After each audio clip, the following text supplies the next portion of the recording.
Hello everyone, I am Arjen Gililang Balasa and I am a first year nursing student at the North Valley College Foundation Incorporated.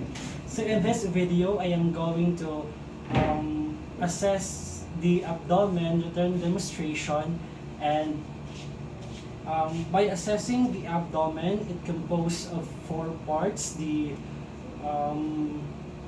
inspection, the auscultation, the percussion, and palpation stuff. So prior to conduct the procedure, first is to review the client's previous medical records. Okay. So next is to prepare the necessary equipment like stethoscope, the tape measure, and the others. And at this point of time, and you need to perform the hand hygiene to avoid the necessary microorganism and also to keep you and your patient safety and clean.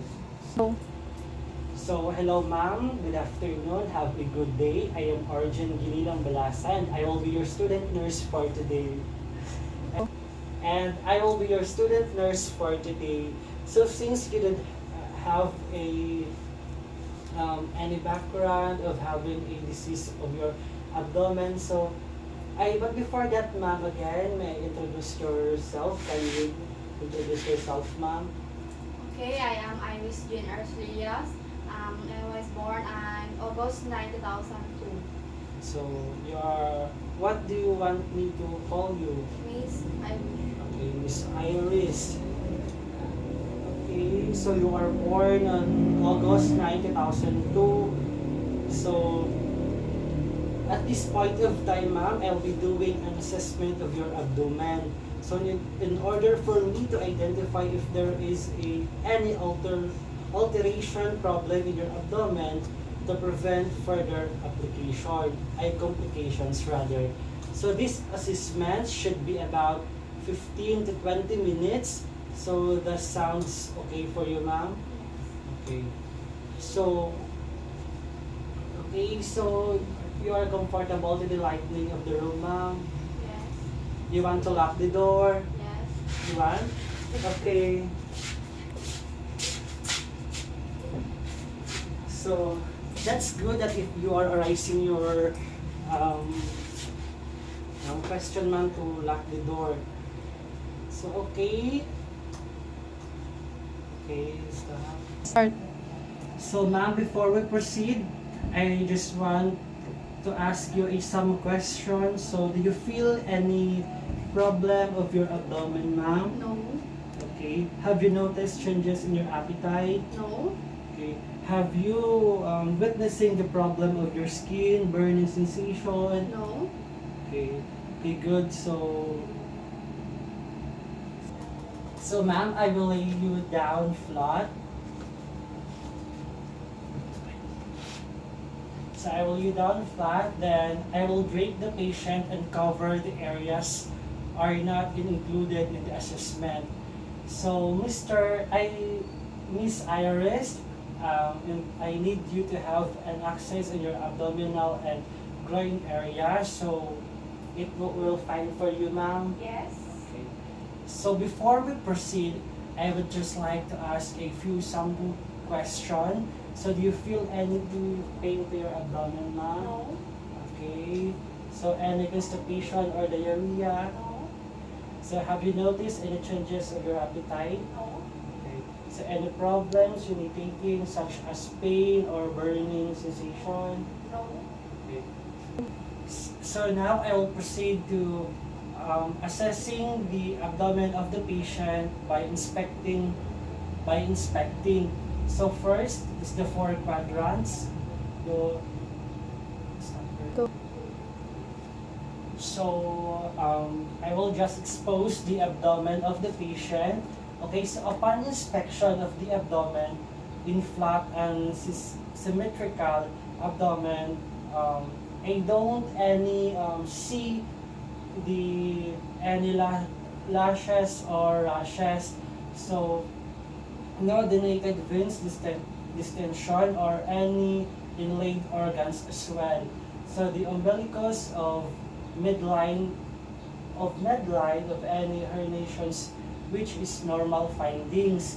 So now if this tension is expected and observed, then you have to locate the highest point of the distension. And then you have to measure it by playing a tip measure and around it. So next, I am going to auscultate the abdomen of the patient in the 4 quadrants, and I will be using a systematic approach in clockwise manner. So for this procedure, I'll be using a diaphragm or any stethoscope so that I have this. And since this is used to assist the high-pitched tones such as vowel sounds, so first I will twist the warm to warm it, and also the right lower quadrant.